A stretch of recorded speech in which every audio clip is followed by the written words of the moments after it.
चलिए भाई इलेक्ट्रिसिटी, ठीक है, रिवीजन देखते हैं इसका। देखो सबसे पहले हम देखेंगे चार्ज, ठीक है।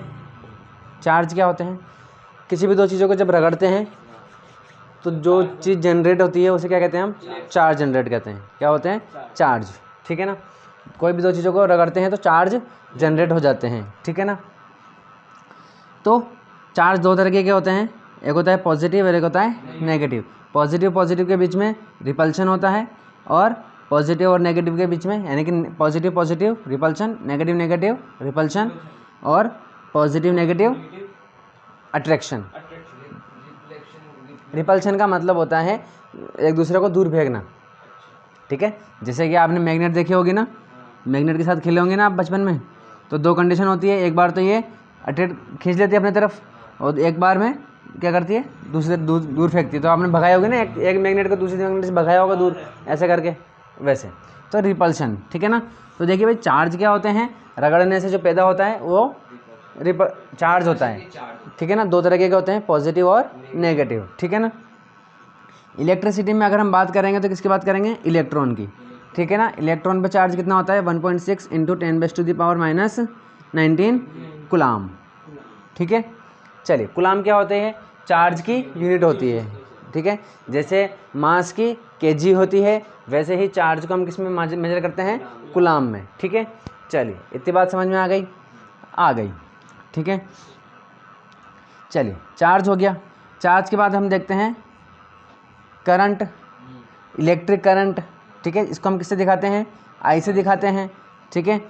चलिए करंट जो होता है वो क्या होता है, फ्लो होता है, क्या होता है, time, very good, flow of charges, ठीक है।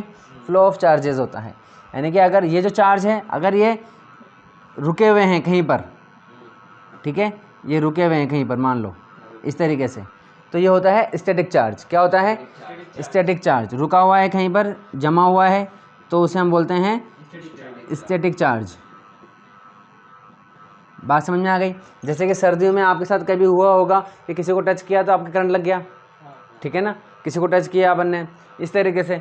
तो अब जब हमने उसको टच किया तो टच करने से पहले उसके पास कौन सा चार्ज था, स्टैटिक चार्ज था, ठीक है ना। उसके पास कलेक्ट हुआ हुआ चार्ज है, रुका हुआ है उसके पास, जैसे हमने उसको टच किया तो वो चार्ज क्या हो गए, फ्लो हो गए, इसीलिए हमें झटका लगता है सर्दी में, क्योंकि हमारी स्किन ड्राई होती है, ठीक है ना। मौसम भी क्या होता है, ड्राई होता है, ठीक है ना। अभी गर्मियों में क्या होता है, हम पसीना रहता है हमारी बॉडी में, हम है ना हाइड्रेटेड होते हैं, है ना, गीले रहते हैं थोड़े बहुत, हमको लगता है सूखे हैं लेकिन वो गीले हुए रहते हैं हम, ठीक है ना, जिसकी वजह से चार्ज फ्लो हो जाते हैं गीले होने की वजह से, ठीक है ना। बट हम सर्दियों में क्या होता है, बहुत ड्राई होते हैं, ठीक है ना, तो वो फ्लो नहीं हो पाते, ठीक है, इसलिए। तो सर्दियों में चार्ज क्या होता है, स्टैटिक हो जाता है, तो किसी को टच किया वो फ्लो हो जाता है, फ्लो होते ही क्या लगता है, झटका लगता है, यानी कि वो करंट बन जाता है, ठीक है ना। यानी कि फ्लो का चार्जेस का क्या हो जाता है, फ्लो हो जाता है। बात समझ में आ गई। और चार्जेस के फ्लो को क्या बोलते हैं हम, करंट। करंट का मतलब होता है फ्लो, करंट मीन्स फ्लो, ठीक है। अब इसको हम क्या बोलते हैं, लेकिन कितना चार्ज हो रहा है ये कैसे पता चलेगा, भाई चार्ज फ्लो हो रहा है, ये लो बह रहा है, लेकिन हमको ये भी पता करना है कि कितना हो रहा है। तो इसको पता कैसे करेंगे, पर यूनिट टाइम, या आप इसको ये भी बोल सकते हो इन 1 सेकेंड, क्योंकि यूनिट टाइम को ही क्या बोलते हैं हम, 1 सेकेंड बोलते हैं। पर यूनिट का मतलब क्या हुआ, 1 सेकेंड, ठीक है। बात समझ में आ गई। यानी कि 1 सेकेंड में कितना चार्ज फ्लो हो रहा है उसी को हम क्या बोलते हैं, करंट बोलते हैं। बात समझ में आ गई, या इलेक्ट्रिक करंट बोल देते हैं। इसका क्या होता है फॉर्मूला, इसी से पता चल जाएगा। चार्ज, वेरी गुड, चार्ज को हम दिखाते हैं कैपिटल या क्यू से, ठीक है, और टाइम अपॉन में टी हो गया, ठीक है। तो इसकी यूनिट क्या हो जाएगी, चार्ज की यूनिट क्या होती है, कूलाम, टाइम की क्या होती है, सेकेंड, तो कूलाम पर सेकेंड, ठीक है। इसी को हम बार बार इतना लंबा ना बोलें, इसलिए क्या बोल देते हैं हम, एम्पियर, क्योंकि ये क्या है हमारे मतलब एम्पियर ने दिया था, साइंटिस्ट थे उन्होंने दिया था, इसलिए इसको हम एम्पियर बोल देते हैं उनके नाम से। यानी कि कूलाम पर सेकेंड को हम क्या बोल देते हैं, एम्पियर बोल देते हैं, ठीक है। ये हमारा क्या हो गया, करंट हो गया। चलिए अब बात करते हैं हम किसकी, पोटेंशियल की। पोटेंशियल के देखो भाई, ये हमारे पास दो चीज़ें पोटेंशियल में, एक सॉकेट है, ठीक है, इस तरीके से, ठीक है, चलिए। हाँ जी, एक तो हमारे पास सॉकेट होता है और एक बैटरी होती है, ठीक है, इस तरीके से एक तरफ पॉजिटिव होती है और एक तरफ नेगेटिव होती है। चलिए, तो देखिए जब हम इसमें क्या लगाते हैं, टेस्टर लगाते हैं, तो एक में तो लाइट जल जाती है और दूसरे वाले में नहीं जलती है, ठीक है ना। तो जिसमें जल रही है इसका मतलब उसमें क्या है, इलेक्ट्रॉन है, तो हम बोल सकते हैं स्टोरेज ऑफ इलेक्ट्रॉन। इस तरीके से इसमें देखिए माइनस वाले में क्या होते हैं, जिस तरफ माइनस होता है उधर क्या होते हैं, इलेक्ट्रॉन भरे हुए होते हैं, ठीक है ना, पूरे भरे होते हैं, और इधर बिल्कुल भी नहीं होते हैं, ठीक है। तो अब जिधर इलेक्ट्रॉन भरे हुए हैं, इसमें भरे हुए हैं, इसमें भरे हुए हैं, तो उसको हम बोलते हैं पोटेंशियल। तो हम बोल सकते हैं पोटेंशियल क्या है हमारा, इलेक्ट्रॉन या चार्जेस, सही है, पोटेंशियल, ठीक है ना। क्या है भाई, स्टोरेज ऑफ चार्जेस, बात समझ में आ गई। चलिए, स्टोरेज ऑफ चार्जेस को हम क्या बोलते हैं, पोटेंशियल बोलते हैं, ठीक है। और दूसरी तरफ लगाते हैं तो कोई चार्ज नहीं है, लाइट नहीं जलती, हम इसमें टेस्टर लगाएंगे तो कोई लाइट नहीं जलती है। इस तरह इधर देखेंगे तो कोई इलेक्ट्रॉन नहीं है, ठीक है। लेकिन अभी हमने बताया हमें करंट कब मिलेगा, जब चार्ज फ्लो होंगे, इसीलिए हम दूसरी तरफ क्या रखते हैं, खाली रखते हैं। क्यों, क्योंकि जब हम इसमें कोई डिवाइस लगा देंगे, वेरी गुड, क्योंकि इधर नहीं है कुछ भी, तो इधर से इधर भागेंगे। ये बिल्कुल ऐसा है जैसे कि एक कमरे में, हाँ ये बिल्कुल ऐसा है जैसे कि मान लो कि ये एक कमरा है, इसमें दरवाज़ा है यहाँ पर, और ये दूसरा कमरा है, ठीक है। और इस कमरे में हमने भर दिए बहुत सारे लोग, एकदम ठूस दिए, ठीक है। तो अब ये दरवाज़ा खुलेगा, खुलते ही क्या होगा, सारे इधर भागेंगे क्योंकि इधर खाली है, कॉमन सेंस है हमारे पास, ठीक है ना, नेचर है। लेकिन अगर इधर भी भरे हुए हैं, इधर भी भरे हुए हैं, तो कोई फ्लो नहीं होगा, ठीक है ना, बिल्कुल उसी तरह। इसीलिए एक तरफ क्या रखते हैं हम, खाली रखते हैं, और दूसरी तरफ भर के रखते हैं, ठीक है ना। चलिए, तो जैसे अब देखिए, तो होता क्या है, जिसमें भरा हुआ है चार्जेस, तो यहाँ से जैसे हमने लगाया तो ये फ्लो होगा, फ्लो रास्ता मिल गया इनको, दूसरी तरफ खाली जगह मिल गई तो ये फ्लो होंगे तो हमारी सारी डिवाइसेस काम करने लग जाती है, ठीक है ना। ये हाँ, वेरी गुड। तो एक तरफ चार्ज ज़्यादा होना और एक तरफ बिल्कुल भी नहीं होना, ठीक है ना। तो ज़्यादा में से क्या कर देंगे हम, माइनस कर देंगे, तो इसमें डिफरेंस हो जाएगा, ठीक है ना। तो इसी को क्या बोलते हैं हम, पोटेंशियल डिफरेंस। तो एक छेद में देखेंगे तो पोटेंशियल, दोनों को देखेंगे तो पोटेंशियल डिफरेंस, एक में ज़्यादा है एक में जीरो है या बिल्कुल भी नहीं है, तो पोटेंशियल डिफरेंस, पोटेंशियल। तो अब मुझे बताओ करंट किसकी वजह से फ्लो होता है, पोटेंशियल की वजह से या पोटेंशियल डिफरेंस की वजह से, वेरी गुड, पोटेंशियल डिफरेंस की वजह से, ठीक है ना, क्योंकि एक तरफ ज़्यादा है एक तरफ कम है, तभी तो फ्लो होगा। चलिए, तो इस तरीके से, और इसका फॉर्मूला जो होता है वो क्या होता है भाई, कैपिटल वी होता है, इसको कैपिटल वी से दिखाते हैं, इज इक्वल टू W/Q, क्योंकि चार्जेस की बात हो रही है तो W/Q, ठीक है। चलिए, तो W होता है क्या, वर्क, क्या होता है, वर्क, यानी कि इसको स्टोर करने के लिए किया गया काम, ठीक है ना, स्टोर करने के लिए किया गया काम, और अपॉन में चार्ज, ठीक है। चलिए, अब इसकी यूनिट क्या हो जाएगी, वर्क की क्या होती है, जूल, वर्क की क्या होती है, जूल, चार्ज की क्या होती है, कुलाम, चार्ज कुलाम, ठीक है, जूल पर कुलाम हो जाएगा। बट इसको मिला करके हम क्या बोल देते हैं, वोल्ट, क्या बोल देते हैं, वोल्ट, क्योंकि वोल्ट साहब ने दिया था ये, ठीक है ना। हाँ, इसको शो कर देते हैं किससे, हम स्मॉल वी से, ठीक है। पोटेंशियल को हम शो करते हैं, पोटेंशियल या पोटेंशियल डिफरेंस को किससे शो करते हैं, कैपिटल वी, और इसकी यूनिट जो होती है वोल्ट, उसको कैसे दिखाते हैं, स्मॉल वी से। बात समझ में आ गई। चलिए, ये हमारा पोटेंशियल हो गया, ठीक है। चलिए, फॉर्मूला क्या होता है, वर्क अपॉन चार्ज होता है, ठीक है ना। स्टोर करने के लिए किया गया जो काम होता है वही हमारा वर्क हो जाता है। चलिए, ये पोटेंशियल हो गया। अब बात करते हैं कि, वेरी गुड, देखिए बात ये आती है कि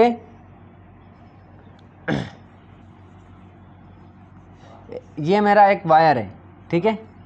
अब मैंने यहाँ से मान लीजिए कि यहाँ पर मैंने दिया 3 एम्पियर करंट, कितना दिया, 3 एम्पियर। आप खुद मुझे बताएं कि यहाँ मुझे 3 एम्पियर मिल जाएगा क्या, नहीं मिलेगा, क्यों, अटकेगा, रुकेगा कहीं ना कहीं। इसका मतलब इसके पास ऐसी कोई क्वालिटी है जो इलेक्ट्रॉन्स को, चार्जेस को, यानी कि करंट को रोक देती है। बात समझ में आती है।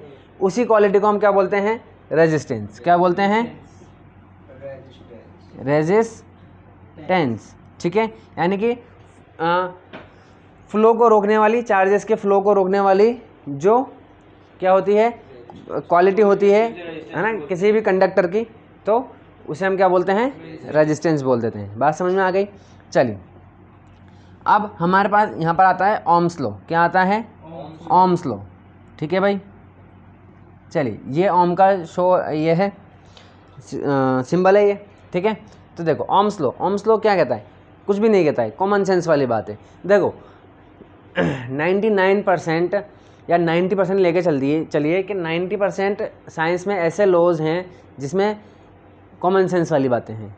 ठीक है, फिर हम क्यों पढ़ते हैं या इनके नाम से क्यों, क्योंकि सबसे पहले उन्होंने उनको नोटिस कर लिया, कुछ भी नहीं है। और बात समझ में आ गई। क्या न्यूटन साहब ने जब ये दिया था ग्रेविटी वाला, तो क्या उससे पहले चीज़ें नीचे नहीं गिर रही थी, क्या गिर रही थी? क्या लोगों को नहीं पता था कि नीचे गिरेगी चीज़ें? पता थी, लेकिन इसको लिख दिया, नाम दे दिया, लो दे दिया, किसने? न्यूटन साहब ने। तो हमने उन्हीं के हिसाब से चल रहा है साहब। बात समझ में आ गई। उसी तरीके से कॉमन सेंस वाली बात है। बताइए भाई, आप मुझे बताएं कि पोटेंशियल ज़्यादा होगा तो करंट कम होगा कि ज़्यादा होगा? करंट ज़्यादा होगा। यानी कि जितना ज़्यादा यहाँ पर इलेक्ट्रॉन चार्जेस ज़्यादा होंगे उतनी तेज़ी से भागेंगे। यानी कि जैसे जैसे पोटेंशियल हमारा बढ़ रहा है वैसे वैसे करंट भी बढ़ रहा है। ठीक है, पोटेंशियल कम हो जाएगा तो करंट भी कम हो जाएगा। बात समझ में आ गई। यानी कि अगर एक चीज़ बढ़े दूसरी भी बढ़े, दूसरी घटे, यानी कि पहली घटे तो दूसरी भी घटे, तो इस वाली क्वालिटी को हम क्या बोलते हैं? प्रोपोर्शनल। क्या बोलते हैं? प्रोपोर्शनल। यानी कि आप बोल सकते हो कि current is directly proportional to potential difference. ठीक है ना, या पोटेंशियल। ठीक है ना, तो current is directly proportional to potential. बात समझ में, या पोटेंशियल डिफरेंस बोलना है अपन को। ठीक है ना, पोटेंशियल डिफरेंस, वेरी गुड। ठीक, बात समझ में आ गई। यानी कि इसका मतलब क्या है, एक चीज़ बढ़ेगी तो दूसरी भी बढ़ेगी, एक घटेगी तो दूसरी भी घटेगी। चलिए, अब मैथ्स का लॉ क्या कहता है, अगर आप इसको हटाओगे तो एक कांस्टेंट आता है। ठीक है, और यहाँ पर कांस्टेंट क्या आता है? आर आता है, रेजिस्टेंस आता है। ठीक है, अब क्यों आ रहा है ये? इसलिए आ रहा है, अब देखो ये बिल्कुल अपन ने यहाँ पर बात करती है, अगर मैंने 3 एम्पेयर दिया तो यहाँ पर 3 एम्पेयर मिलेगा क्या? नहीं मिलेगा। यानी कि पोटेंशियल, जितना पोटेंशियल हम दे रहे हैं उतना यहाँ पर नहीं मिल रहा। तो क्या हम इसको आई वी इक्वल टू आई बोल सकते हैं क्या? नहीं बोल सकते, क्योंकि जितना दे रहे हैं उतना कहाँ मिल रहा है? इक्वल कहाँ हुआ? इक्वल का ये साइन किसका है? इक्वल का है। इक्वल का मतलब क्या होता है? बराबर बराबर होना चाहिए, दोनों तरफ बराबर होना चाहिए। यहाँ जितना दे रहे हो उतना यहाँ होना चाहिए, नहीं हो रहा है। यानी कि वेरी गुड, यानी कि कहीं ना कहीं अटक गया ना, इसलिए यहाँ पर हमने क्या लाया? आर लाया। अब हो गया इक्वल। बात समझ में आ गई। यानी कि आप यहाँ के करंट को और यहाँ के करंट को या चार्जेस को इंटू कर दोगे तो आपके पास बराबर में वोल्ट चार्जेस आ जाएगा। हाँ, इंटू कर रहा है ना, देखो ना, इंटू इंटू। बात समझ में आ गई। ठीक है, चलिए, ठीक है ना, इतनी बात हमारे समझ में आ गई। तो ये हमारे पास ओम्स लॉ आ गया। क्या आ गया? ये ओम्स लॉ। ठीक है, ये हमारा ओम्स लॉ हो गया। ठीक है, V equal to I R. ठीक है, ये हमारी बात समझ में आ गई। ठीक है, अब देखते हैं हम कि रेजिस्टेंस किस किस पे डिपेंड करता है। ठीक है, या रेजिस्टेंस, अच्छा रेजिस्टेंस जो है यहाँ पर R, उसकी यूनिट क्या हो जाती है? ओम। इसे दिखाते हैं हम, ये रही। ठीक है ना, रेजिस्टेंस की बात अगर हम करें तो इसकी यूनिट क्या होती है? ओम। ठीक है ना, चलिए ये बात हो गई। अब देखते हैं रेजिस्टेंस किस किस पे डिपेंड करता है। ठीक है ना, पोटेंशियल और करंट फैक्टर्स क्या के, यानी कि वायर है हमारे पास, ठीक है, तार है, तो हम चाहते हैं कि इसका रेजिस्टेंस क्या हो? कम से कम हो, ताकि करंट ज़्यादा फ्लो हो जाए। ठीक है ना, और ज़्यादा फ्लो होगा तो हम ज़्यादा यूज़ कर पाएंगे। अगर रेजिस्टेंस इसका ज़्यादा होगा तो करंट हमें कम मिलेगा। ठीक है, तो नुकसान ताज़ा तो वही पी जाएगा, तो हमारा जितना बिल आएगा उतना तो हम यूज़ ही नहीं कर पा रहे। इसलिए हम चाहते हैं कि हमारा रेजिस्टेंस कम से कम हो। ठीक है ना, तो एक चीज़ तो क्या हो गई, देखो पहले पहला फैक्टर क्या है कि भाई एक तो यही हो गई कि हम कौन सा वाला तार यूज़ करें, कौन से मीटर का, यानी कि इसके नेचर पर डिपेंड कर रहा है कि नहीं कर रहा है, कर रहा है। तो किसी, अब देखो एक चीज़ देखो, 1 मीटर का तार लेना है हमें, कितना लेना है, 1 मीटर का। क्यों ले रहे हैं 1 मीटर का ही, क्योंकि हम कंपेयर कैसे करेंगे, कंपेयर करने के लिए सारी चीज़ें क्या रखनी पड़ती है, इक्वल रखनी पड़ती है, ठीक है। ऐसे अगर मैं ये कह दूँ आपसे कि भाई एक तार तो आपने ले लिया 10 मीटर का और एक ले लिया आपने 1 मीटर का, तो बताओ रेजिस्टेंस किसका होगा, ज़्यादा होगा। तो आप तो इसमें अपन कैसे बता सकते हैं, ठीक है ना। भाई एक बात बताओ, ये कॉपर का है, ये कॉपर का है, ठीक है, और ये आयरन का है, ठीक है। अब मैं क्या हूँ कि बताओ रेजिस्टेंस किसका ज़्यादा होगा, कैसे बोल सकते हो आप, कैसे कैसे बोल सकते हो भाई। ये हमको तभी पता चल सकता है ना कि आप क्या करो, दोनों का इक्वल लो आप, ये भी 1 मीटर होना चाहिए, ये भी 1 मीटर होना चाहिए। अब आप बता सकते हो कि किसका ज़्यादा है। भाई ये तो बिल्कुल ऐसी बात हो गई ना कि आप, भाई 2 लड़के हैं हमारे पास, ठीक है, एक को हमने कर दिया सीढ़ी पे खड़ा कर दिया यहाँ पर, ये लो भाई साहब, और एक को नीचे खड़ा कर दिया, बताओ भाई कौन लंबा है, किसकी हाइट ज़्यादा है, ये तो ये वाली बात हो गई, ठीक है ना। तो जब दोनों चीज़ें सेम रखेंगे, आप दोनों को लेवल सेम रखेंगे, तभी तो आप कंपेयर करोगे, बात समझ में आ गई। तो अब दोनों की लेंथ हमने क्या कर दी, सेम रख दी। अब आप बताओ कि किसका रेजिस्टेंस ज़्यादा है, किसका कम है। तो आप बोल सकते हो कि कॉपर का कम है, तो हाँ कॉपर का रेजिस्टेंस कम होगा। तो 1 मीटर वायर के, तो इसका रेजिस्टेंस कम क्यों आ रहा है, इसका कुछ ना कुछ अच्छी खास बात है, ठीक है ना। ये रोकता कम है, इसके पास रुकावटें कम हैं, ठीक है ना। तो हाँ स्मूथ है, और इसमें ऐसा नहीं है, इसके पास रुकावटें ज़्यादा हैं, ठीक है ना।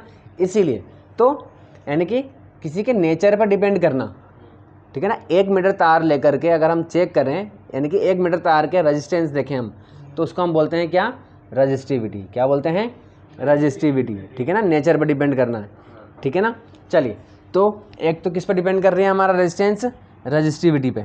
किस पर डिपेंड कर रही है, रजिस्टिविटी। जैसे कि अभी मैंने बोला कॉपर है, तो हमारा कॉपर और आयरन में से किसका रेजिस्टेंस ज़्यादा होगा, आयरन का ज़्यादा होगा, ठीक है ना। तो ये नेचर पे डिपेंड कर रहा है, रजिस्टिविटी पे डिपेंड कर रहा है। इसकी रजिस्टिविटी ज़्यादा है, इसकी रजिस्टिविटी कम है। आयरन के तार आते हैं ना, जिनसे हम तार वार बांध के हम कपड़े सुखा देते हैं, ठीक है ना। उसको हम घर पे क्यों नहीं, ये देखो ये तार, ये तार नहीं है क्या ये, ठीक है ना।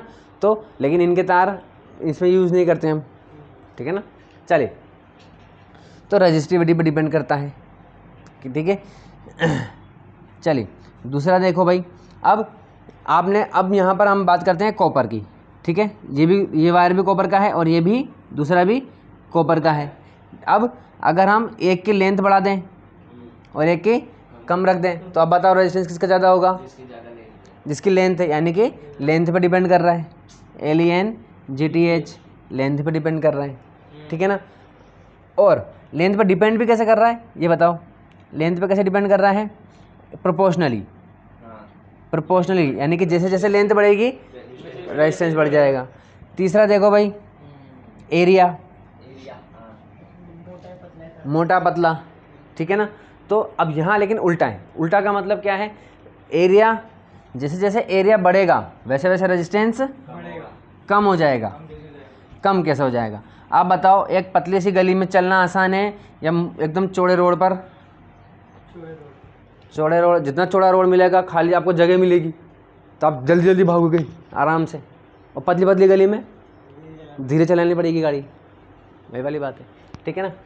तो जैसे मोटाई बढ़ेगी वैसे ही आपका रेजिस्टेंस कम हो जाएगा, यानी कि ट्रैफिक कम हो जाएगा, ठीक है। ट्रैफिक कम होता है, स्पीड बढ़ जाएगी, वही वाली बात है, ठीक है। तो रेजिस्टेंस किस पे डिपेंड कर रहा है, एरिया पर डिपेंड कर रहा है। किस पे डिपेंड कर रहा है, एरिया पर। बताओ कैसे, प्रोपोर्शनली कि इन्वर्सली, डायरेक्टली प्रोपोर्शनल या इन्वर्सली प्रोपोर्शनल, इन्वर्सली प्रोपोर्शनल, ठीक है ना। यानी कि हमारा एरिया बढ़ेगा तो रेजिस्टेंस कम हो जाएगा, ठीक है। तो अब देखिए, अब हम इसको और इसको अगर हम मिला करके लिखेंगे तो क्या होगा, R is directly proportional to length upon A, यानी कि एरिया। अब हमारा साइन, हमारा मैथ्स का रूल क्या कहता है, प्रोपोर्शनल साइन हटेगा तो इक्वल लगा करके क्या लगाना पड़ेगा, कांस्टेंट, और कांस्टेंट क्या है हमारा, रेजिस्टिविटी, यानी कि लेंथ अपॉन ए। ये हो गया, बात समझ में आ गई, ठीक है। चलिए अगर हम, चलिए इतनी बात समझ में आ गई, तो यहाँ तक हमने पढ़ लिया। ये हमारा क्या हो गया, रिवीजन भी हो गया, वन शॉट बन गया एक तरीके से। चलिए आगे देखिए। हाँ जी, चलिए भाई क्वेश्चन देखो क्या कह रहा है। कह रहा है कि आपके पास एक वायर है, ठीक है, KS1 और KS2, ठीक है। एक वायर दिया हुआ है आपको, ठीक है, ठीक है भाई। इसकी लेंथ दे रखी है हमको कितनी, L, ठीक है। एरिया कितना दे रखा है, A, ठीक है, क्रॉस सेक्शन एरिया, ठीक है। चलिए रेजिस्टेंस कितना दिया हुआ है, यानी कि देखो यहाँ पर लिख लेते हैं हम, लेंथ LENGTH, लेंथ कितनी दे रखी है, L मीटर, ठीक है। एरिया कितना दिया हुआ है, देखो एरिया बोलो चाहे क्रॉस सेक्शनल एरिया बोलो, एक ही बात है, ठीक है। तो area is equal to A metre square, metre square ही है ना। चलिए रेजिस्टेंस यानी कि R दिया हुआ है कितना, 10 ओम। बात समझ में आ गई। अब देखो, अब ये यूँ कह रहा है कि अब प्रॉब्लम यहाँ पर आ रही है कि रेजिस्टिविटी की तो बात ही नहीं करी। तो देखो ये यूँ कह रहा है कि सेम टू, जो जिस मटेरियल का आपने यहाँ पर वायर लिया है ना, वही मटेरियल लेना है यहाँ पर भी। आई बात समझ में, जैसे कि कॉपर का लिया है तो यहाँ पर भी कॉपर, यहाँ आयरन है तो आयरन रहेगा, ठीक है। तो रेजिस्टिविटी हम उसने नहीं दे रखी मान लो, तो हम मान लेते हैं रोई, हाँ रेजिस्टिविटी, यानी कि रेजिस्टिविटी इसकी भी सेम है और इसकी भी, दोनों की क्या है, सेम ही है। तो आप यहाँ अगर आप जो रो मान लेते हैं, रो क्या मान लेते हैं, रो, इसकी रेजिस्टिविटी कितनी है, यही है, तो इधर भी क्या रहेगी, वही रहेगी, ठीक है। चलिए, और अगर नहीं भी लोगे तो भी चल जाएगा, क्योंकि दोनों में ही सेम है। रेजिस्टिविटी फ़र्क तब पड़ेगा जब दोनों वायर अलग अलग होंगे, ठीक है ना। चलिए तो लें कि नहीं लें, क्योंकि अगर लेंगे तो भी कट जाएगा, वो तो कैलकुलेशन करेंगे ना तब कट जाएगा, ठीक है ना। तो अगर वायर सेम है तो नहीं लेना है, और अगर वायर, चलिए अरे चलिए, यही वो चीज़ें हैं जो एक शरीफ आदमी के अंदर के जानवर को जगाती है, ठीक है। चलिए टीचर हमको परेशान करते हैं, मैं टीचर को परेशान करूँगा। चलिए भाई, ठीक है। अब यहाँ क्या कह रहा है कि इस बार हमने लेंथ, इस बार हमने लेंथ क्या ले रखी है, L, तो इधर क्या ले रखा है उसने, L/4, ठीक है। यानी कि अगर यहाँ पर लेंथ L है तो हमने उसको 4 से डिवाइड कर दिया तो ये आ जाएगा, ये हो जाएगा क्या। चलिए इस बार एरिया क्या ले रखा है उसने, एरिया बताओ भाई, 2.5 A मीटर स्क्वायर, ठीक है। इसका मतलब जितना इधर था ना, उसको हमने क्या कर दिया, 2.5 से इंटू कर दिया, 2.5 गुना बढ़ा दिया मतलब उसका। अब आप मुझे खुद या मुझे बताना, अब रेजिस्टेंस पूछ रहा है कि इसका रेजिस्टेंस बताओ, आप खुद ही मुझे बताना है। हमें पता है कि लेंथ बढ़ने से रेजिस्टेंस बढ़ता है, और एरिया बढ़ने से एरिया रेजिस्टेंस कम हो जाता है, और अगर रेजिस्टेंस बढ़ाएंगे तो रेजिस्टेंस कम हो जाएगा। अगर एरिया बढ़ाएंगे तो रेजिस्टेंस कम हो जाएगा, ठीक है। तो देखो हम यहाँ पर लेंथ को क्या कर रहे हैं, कम कर दिया, यानी कि रेजिस्टेंस कम हो गया, और इस जगह पर हमने एरिया बढ़ा दिया, तो एरिया रेजिस्टेंस और कम हो गया। बात समझ में आ गई, बात समझ में आई नहीं आई। लेंथ कम कर रहे हैं, रेजिस्टेंस कम हो गया, यहाँ पर एरिया इसके कंपैरिजन में बढ़ गया, एरिया और बढ़ गया, यानी कि और मोटा कर दिया हमने, तो इसका रेजिस्टेंस कम होगा, तो रेजिस्टेंस वेरी गुड। तो ये चीज़ें हैं जिनसे हम जरूरी नहीं है अभी के कैलकुलेशन करें तो ही हमें आंसर का पता होना चाहिए, ठीक है ना। ये वो चीज़ें हैं जिनसे हम ये पता कर सकते हैं कि हमारा आंसर सही है कि गलत है। तो ये तो कंफर्म हो गया कि भैया यहाँ अगर 10 ओम है तो यहाँ पर 10 से तो कम ही होगा, समझ में आ गई बात। चलिए भाई, तो देखिए भाई यहाँ से, हाँ जी, यहाँ से देखो तो R इज इक्वल टू क्या होता है, rho upon rho L upon A होता है, ठीक है। चलिए, और यहाँ पर R कितना है हमारे पास, 10 है, ठीक है, is equal to rho upon L upon A, ठीक है। तो यहाँ से हमारे पास किसी की एक की वैल्यू निकाल लें यहाँ से, ठीक है।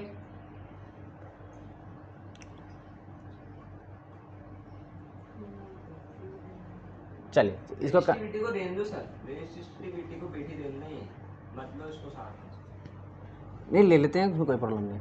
चलिए यहाँ देखिए, अब यहाँ पर R इज इक्वल टू क्या होगा भाई, रेजिस्टिविटी है ना, क्या होता है, लेंथ अपॉन A और रजिस्टिविटी, ठीक है। चलिए भाई ये रो हो गया, L की जगह पे क्या रखेंगे हम, L अपॉन 4, ठीक है, और A की जगह पे क्या रखेंगे 2.5 A, ये नीचे आ जाएगा, ठीक है। तो ये हो जाएगा रो L अपॉन 4 इंटू 2.5 A। अब ये 2.5 है और 2.5 को 4 से इंटू करेंगे तो कितना हो जाएगा, वेरी गुड। चलिए तो ये हो जाएगा रो L अपॉन 10 A, ठीक है।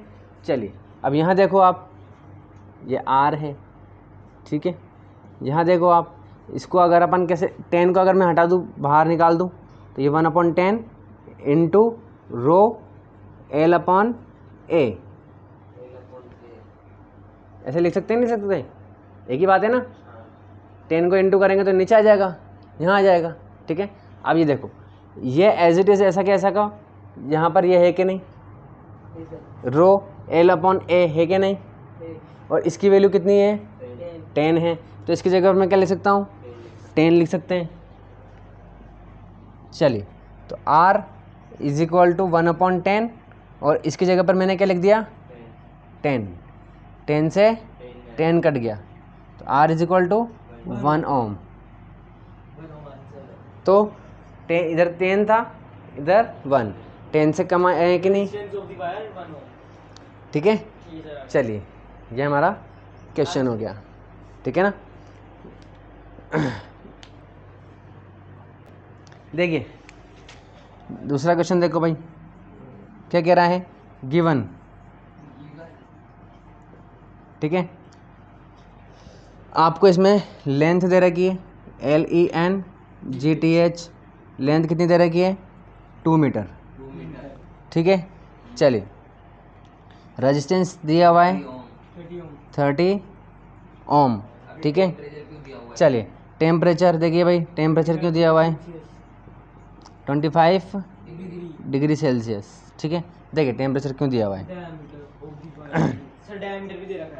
समझो बात को, हाँ अभी रुक जाओ, पहले टेम्परेचर देख लेते हैं। देखिए जब आप बड़ी क्लास में जाएंगे तो आपको पता चलेगा कि रेजिस्टेंस जो है ना वो टेम्परेचर पे भी डिपेंड करता है। किस पे डिपेंड करता है, टेम्परेचर पे भी डिपेंड करता है, ठीक है ना। 10th क्लास में आपका ये सिलेबस में नहीं है, लेकिन देख लेते हैं, ठीक है। टेम्परेचर पे कैसे डिपेंड करेगा, आप मुझे बताओ, टेम्परेचर बढ़ने पर रेजिस्टेंस बढ़ेगा या कम होगा, कॉमन सेंस वाली बात है। कॉमन सेंस वाली बात क्यों है, देखिए टेम्परेचर बढ़ने पर क्यों ऐसा होता है, देखिए कॉमन सेंस वाली बात है। अगर हम गरम गरम तवे पे बैठ जाएं, ठीक है, तो तवे पे बैठने से पहले हम आराम से एकदम स्टेबल थे, आराम से थे, ठीक है, कहीं भागा दौड़ी नहीं कर रहे थे। लेकिन जैसे ही बैठेंगे हम भागा दौड़ी करना स्टार्ट कर देंगे, अरे बारह जल गयो, अरे बारह जल गयो, ठीक है ना। तो इसी तरीके से अगर जो इलेक्ट्रॉन्स हैं, ठीक है, तो अगर वायर का टेम्परेचर बढ़ेगा तो इलेक्ट्रॉन भी जल जाएंगे, यानी कि उनकी भी एनर्जी बढ़ जाएगी। एनर्जी बढ़ जाएगी तो वो अनसंट भागेंगे इधर उधर। जब वो मतलब अगर टेम्परेचर कम है तो वो एकदम सिंपल सीधी डायरेक्शन में भाग रहे थे, एकदम स्ट्रेट भाग रहे थे। लेकिन टेम्परेचर बढ़ने से वो उनकी डायरेक्शन इधर उधर हो जाएगी, ऐसे। जब ऐसे हो जाएगी तो वो एक दूसरे से टकराएंगे, और टकराएंगे तो वो सही से फ्लो नहीं हो पाएंगे, तो रेजिस्टेंस बढ़ गया। भाई फ्लो में हम क्या चाहते हैं, हमारा फ्लो एकदम स्मूथ हो, ताकि जल्दी हो, ठीक है ना, ताकि हमें अच्छा करंट मिल सके। लेकिन अगर करंट ऐसे भिड़ के जा रहा है तो यानी कि क्या बढ़ गया, रेजिस्टेंस बढ़ गया। यानी कि टेम्परेचर बढ़ने से क्या हो रहा है, रेजिस्टेंस बढ़ रहा है। बढ़ रहा है। बट हमारा 10th क्लास में क्या नहीं है, ये डिपेंड नहीं कर रहा। तो ये सिर्फ आपको क्यों दिया हुआ है, भटकाने के लिए, ठीक है ना। चलिए, आपके फॉर्मूले में एग्जिस्ट ही नहीं कर रहा ये। फायर में मतलब सर्दियों में जल्दी कैंसिल होता है, गर्मियों में होता है? आप ही बताओ। गर्मियों में जब भी घरों में आग लगती है ना, वो ज़्यादातर कब लगती है, अगर तारों में आग लग रही है तो कब लगती है, गर्मियों में ही लगती है, ठीक है ना। क्योंकि टेम्परेचर वैसे ही हाई है, करंट जितनी देर तक बहेगा वायर का टेम्परेचर और बढ़ जाएगा, सर्दियों में जल्दी फ्लो होता है करंट आराम से फ्लो हो सर्दियों जाता में है। बार बार लाइट की जाती है। कहाँ जाती है? कहाँ जाती है, सर्दियों में कम जाती है, गर्मियों में ज़्यादा जाती है, ठीक है ना। और लाइट के जाने और लाइट के आने और जाने का टेम्परेचर से कोई लेना देना ही नहीं है, वो तो इलेक्ट्रिक वायर उनके ऊपर डिपेंड कर रहा हो तो बंद कर देते हैं, है ना। उनके पास बिजली नहीं रहती, क्या करेंगे? चलिए, वो तो उनकी मर्जी है जब बंद कर देते हैं। चलिए, लेंथ ये हो गई, रेजिस्टेंस हो गया, और टेम्परेचर ये दे दिया। और क्या पूछ रहा है वो, डायामीटर दे दिया आपको। कितना दे दिया, क्या दे दिया, 0.6 मिलीमीटर। डायामीटर, ठीक है। कितना दे रखा है, 0.6 मिलीमीटर। मिलीमीटर, ठीक है। क्या मिलीमीटर से हमारा सॉल्व होता है क्या, नहीं होता। किससे होता है, मीटर से, ठीक है। हमारा यानी कि किस में करना होता है इसको, एसआई यूनिट में। और मिलीमीटर को एसआई यूनिट में करना होता है तो क्या करते हैं, 1000 से डिवाइड करते हैं, यानी कि 1/1000 मीटर, ऐसे करना है, ठीक है। तो ये हो जाएगा 0.6 अपॉन में क्या, 1000 मीटर, ठीक है भाई। ये हो गया हमारा, मीटर में हो गया। और ये डायामीटर है, ठीक है ना। तो देखो एरिया,